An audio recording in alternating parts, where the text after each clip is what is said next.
নমস্কার, আপনারা দেখছেন ইন্ডিয়া 365 ডেজ নিউজ। সত্যের সাথে সাধারণের পাশে। আমাদের কর্মী যারা আছে আপনারা গাড়ির পিছনে যাবেন। ধন্যবাদ।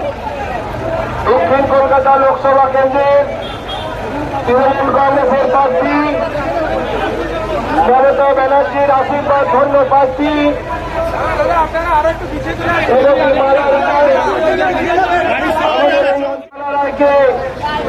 বিপুল বিপুল বিপুল ভোটে নির্বাচিত করবেন। ধন্যবাদ। দক্ষিণ কলকাতা লোকসভা কেন্দ্রের তৃণমূল কংগ্রেসের প্রার্থী আমাদের ঘরের মেয়ে মমতা ব্যানার্জির আশীর্বাদ ধন্য প্রার্থী শ্রীমতী মালা রায় আজ এই অঞ্চল পরিক্রমা করছেন। হাজার হাজার মানুষের